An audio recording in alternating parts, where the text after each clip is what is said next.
मार्च 2024। अगर आप कोई अननोन जिनको आप जानते नहीं हो, वो लड़की या महिला या हम कह सकते हैं बालिका को आप डार्लिंग कह के पब्लिक में बुलाते हो, तो वो एक ऑफेंस माना जाएगा। धारा 354A आईपीसी की जो धारा है, उसके तहत सेक्सुअल हैरेसमेंट का केस आप पे हो सकता है।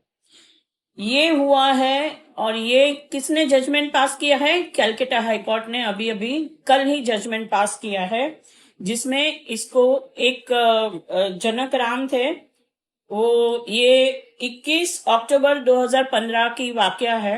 जब ही इनको ये बोला कि क्या डार्लिंग आप चलन काटने आए हो, तो वो लड़की ने केस किया और अक्टूबर 2015 से लेके आज तक वो केस चला और उनको प्रोसिक्यूशन हुआ।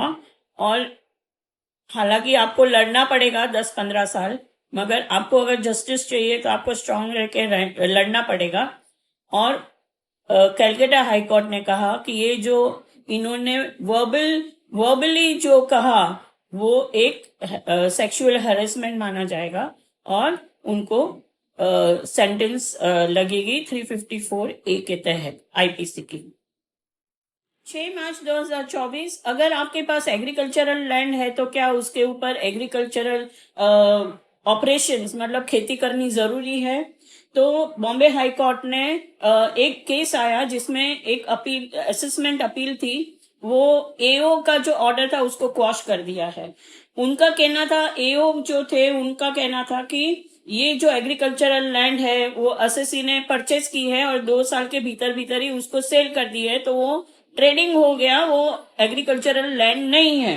तो असेसमेंट ऑफिसर की ये जो ऑर्डर है उसको क्वॉश करते हुए डिवीजन बेंच ने ये कहा कि एओ अगर मानता है कि ये एग्रीकल्चरल लैंड नहीं है, तो उसने उसकी कॉन्ट्ररी जो एविडेंस, डॉक्यूमेंट्री है एविडेंस है, वो उसको रिकॉर्ड पे लाना चाहिए और असेसी के पास से और भी इंफॉर्मेशन लेनी चाहिए। अगर ये नहीं होता है तो ऐसी कोई ऑथेंटिसिटी नहीं है, तो फिर वो मान के चलो कि ये एग्रीकल्चरल लैंड है और ये लैंड पे खेती करनी जरूरी नहीं है। तो ये हुआ है Ashok Thakkar versus national faceless assessment centre. 6 मार्च 2024। कर्नाटका हाईकोर्ट के सामने एक केस आया जहां पर पति जो है वो मेंटेनेंस का पैसा भरता है, पत्नी को 15,000 पर महीना और बेटी को 10,000 पर महीना। उन्होंने एक एप्लीकेशन की कि आप ग्रॉस इनकम गिन रहे हो, उससे अच्छा आप नेट इनकम गिनो, जिसमें से आप डिडक्ट करो कि जैसे मेरी लोन अमाउंट है, मेरा पीपीएफ है, मेरा पीएफ है, और ये सब डिडक्ट करके जो बैलेंस रहेगा उसमें से मेरी इनकम आय जो है उसको कंसिडर करो और उस पे आप मेंटेनेंस दो। ये केस था सेक्शन 125 ऑफ आईपीसी का, जहां पर पत्नी ने अपनी बेटी और खुद के लिए मेंटेनेंस का केस किया था।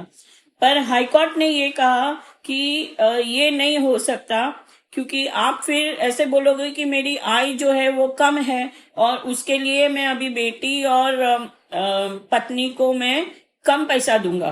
तो ये जो एप्लीकेशन थी वो रिजेक्ट हो गई। ये दोनों के लिए, अगर पतिदेव ने ऐसा कोई फेस कर रहा है, पतिदेव ने कोई ऐसी मेंटेनेंस की अपील जिनके सामने पेंडिंग है, वो या तो पत्नी, दोनों के लिए ये रील बहुत इंपॉर्टेंट है।